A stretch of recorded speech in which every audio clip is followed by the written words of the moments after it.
Assalamualaikum warahmatullahi wabarakatuh. Perkenalkan, nama saya Egis Nindya. Saya berasal dari kelas 11 IPS 5. Pada kesempatan kali ini, saya akan menjelaskan respon bangsa Indonesia terhadap imperialisme dan kolonialisme di bidang politik. Pada tahun 1901, Ratu Wilhelmina mengumumkan bahwa Belanda memiliki kewajiban moral di negara jajahannya. Maka muncullah kebijakan politik etis. Lalu, apa itu politik etis? Politik etis adalah sebuah kebijakan yang pernah diterapkan pemerintah kolonial Belanda di Indonesia pada tahun 1901 yang berisi program-program sebagai kewajiban moral mensejahterakan para penduduk wilayah jajahan. Dengan adanya politik etis, rakyat Indonesia mendapat kesempatan untuk mendapat pendidikan, yang membuat timbulnya golongan terdidik yang menjadi tokoh pergerakan Indonesia. Maka muncullah organisasi yang memperjuangkan nasib bangsanya. Organisasi pertama yaitu Budi Utomo. Budi Utomo adalah organisasi pemuda yang didirikan oleh Sutomo dan para pelajar Stovia pada tanggal 20 Mei 1908. Organisasi ini digagas oleh Wahidin Sudirohusodo, bergerak di bidang sosial, ekonomi, dan budaya. Organisasi ini mengadakan kongres pertama di Yogyakarta pada bulan Oktober 1908. Dalam kongres itu diputuskan sebagai berikut. Yang pertama, Budi Utomo tidak mengadakan kegiatan politik. Yang kedua, kegiatan Budi Utomo ditujukan kepada bidang pendidikan dan kebudayaan. Yang ketiga, ruang gerak terbatas pada daerah Jawa dan Madura. Yang keempat, Bupati Karanganyar KT Tirto Kusumo diangkat sebagai ketua. Namun, dari Kongres Pemuda I mengalami kegagalan untuk menyatukan para pemuda. Maka, dilaksanakan Kongres Pemuda II dengan hasil yang pertama menetapkan lagu kebangsaan Indonesia, yang kedua menetapkan bendera merah putih sebagai bendera Indonesia, dan yang ketiga menetapkan Pancasila sebagai dasar negara. Dari Kongres Pemuda II lahirlah sebuah sumpah yang menegaskan cita-cita akan tanah air Indonesia, bangsa Indonesia, dan bahasa Indonesia yang kita sebut sebagai Sumpah Pemuda.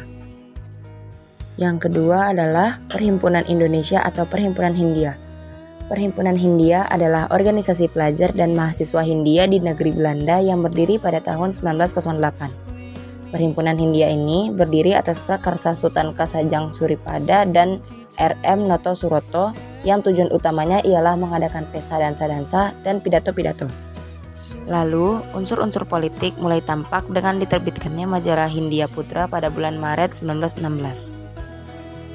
Untuk mendapatkan dukungan internasional, maka Perhimpunan Indonesia ikut aktif dalam kegiatan-kegiatan organisasi internasional menentang penjajahan, seperti yang pertama, Liga Penentang Imperialisme dan Penindasan Kolonial, yang kedua, Liga Demokrasi Internasional, yang ketiga, Kongres Wanita Internasional, dan yang keempat, mengadakan hubungan dengan komunisme internasional.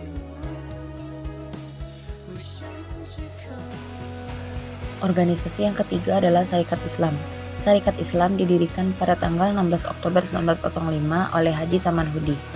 Sarekat Islam merupakan organisasi yang pertama kali lahir di Indonesia. Pada awalnya, organisasi ini dibentuk untuk perkumpulan para pedagang Islam yang menentang politik Belanda. Dalam waktu yang relatif singkat, Sarekat Islam mendapat simpati dan jumlah anggota yang sangat besar. Hal ini disebabkan oleh faktor sebagai berikut. Yang pertama, Sarekat Islam terbuka bagi semua golongan. Yang kedua, Sarekat Islam berpolitik untuk memperjuangkan kebenaran dan keadilan. Yang ketiga, Sarekat Islam membela kepentingan rakyat pribumi yang menderita karena penjajahan. Yang keempat, Sarekat Islam dipimpin oleh tokoh-tokoh yang dihormati. Dan yang kelima, agama Islam dianut oleh mayoritas bangsa Indonesia. Organisasi yang keempat adalah Indische Partij atau Partai Hindia. Partai Hindia adalah partai politik pertama di Hindia Belanda yang berdiri pada tanggal 25 Desember 1912 oleh 3 serangkai. Partai ini menjadi organisasi orang-orang pribumi dan campuran di Hindia Belanda. Indische Partij merupakan partai pertama Indonesia yang menggaungkan kebebasan Hindia dengan semboyan Indi atau Indir. Hindia merupakan rumah nasional atau national home bagi semua orang, baik keturunan Bumiputra, Belanda, Cina, Arab, dan lainnya yang mengakui bahwa Hindia sebagai tanah air dan kebangsaannya. Organisasi yang kelima adalah Partai Nasional Indonesia atau PNI. PNI adalah partai politik nasional di Indonesia yang didirikan pada tahun 1927 dengan tujuan Indonesia merdeka. Tujuan tersebut akan dicapai dengan asas percaya pada diri sendiri. Artinya, memperbaiki keadaan politik, ekonomi, dan sosial budaya yang rusak karena penjajahan dengan kekuatan sendiri. Selain itu, PNI juga berusaha menggalang persatuan dengan membentuk Perhimpunan-Perhimpunan Politik Kebangsaan Indonesia atau PPKI pada tanggal 18 Desember 1927 di Bandung. Anggota PPKI meliputi yang pertama Partai Nasional Indonesia, yang kedua Sarekat Islam, yang ketiga Budi Utomo, yang keempat Pasundan, yang kelima Sumatera Ninbon, yang keenam Kaum Betawi, yang ketujuh Indonesia Study Club, dan yang kedelapan Aljamin Study Club. Organisasi yang kelima adalah Partai Indonesia atau Partindo. Pendirian partai ini merupakan hasil keputusan Sartono sewaktu ia menjabat Ketua PNI Lama menggantikan Soekarno yang ditangkap pemerintah Belanda tahun 1929. Sartono membubarkan PNI dan membentuk Partindo. Tujuan pokok Partindo sama dengan PNI Lama, yaitu mencapai Indonesia merdeka dengan menjalankan politik non-kooperasi terhadap pemerintahan Belanda. Namun, tindakan ini mendapat reaksi keras dari anggota PNI Lama, di antaranya Hatta dan Sultan Syahrir, serta golongan yang tidak menyetujui dengan pembubaran ini. Mereka membentuk golongan merdeka dan menjadi organisasi baru bernama Pendidikan Nasional Indonesia atau PNI baru, dan bersaing dalam memperoleh simpati rakyat. Organisasi yang keenam adalah Partai Indonesia Raya atau Parindra. Parindra adalah nama yang digunakan oleh dua partai politik di Indonesia. Parindra didirikan pada tanggal 26 Desember 1935 yang merupakan fusi dari Budi Utomo dan Partai Bangsa Indonesia atau PBI.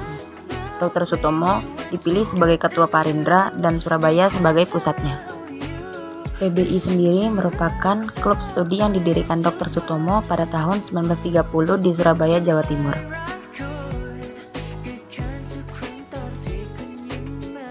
Dengan adanya organisasi yang bersifat politik, yang sama-sama bercita-cita untuk membebaskan Indonesia dari belenggu penjajahan Belanda, organisasi ini membawa dampak positif bagi rakyat Indonesia. Yang pertama, muncul kesadaran bangsa Indonesia untuk mengakhiri penderitaan bangsa akibat penjajahan. Yang kedua, adanya perlawanan terhadap penjajahan. Yang ketiga, bersatunya bangsa Indonesia untuk melawan penjajahan. Yang keempat, lahirnya golongan terpelajar atau priyayi baru yang mengarahkan pergerakan nasional. Yang kelima, perlawanan terhadap penjajahan lebih terarah. Pada kesimpulan kali ini, saya akan memberikan kesimpulan dengan berpikir kritis, yaitu, jika saya berada pada masa di mana politik etis diterapkan, saya akan membuat sebuah organisasi yang bersifat politik dengan menyatukan semangat juang dan pemikiran rakyat Indonesia. Saya akan memunculkan ide-ide yang menarik simpati rakyat Indonesia dan menumbuhkan rasa nasionalisme pada diri rakyat Indonesia. Saya juga akan berusaha dengan keras untuk mencapai kemerdekaan sampai Belanda mengaku bahwa Indonesia merdeka. Saya akan menggunakan cara seperti menyusun strategi dengan menggunakan metode intervensi atau dengan melakukan gerilya. Mungkin hanya ini yang bisa saya sampaikan, kurang lebih saya mohon maaf. Saya akhiri dengan Assalamualaikum warahmatullahi wabarakatuh.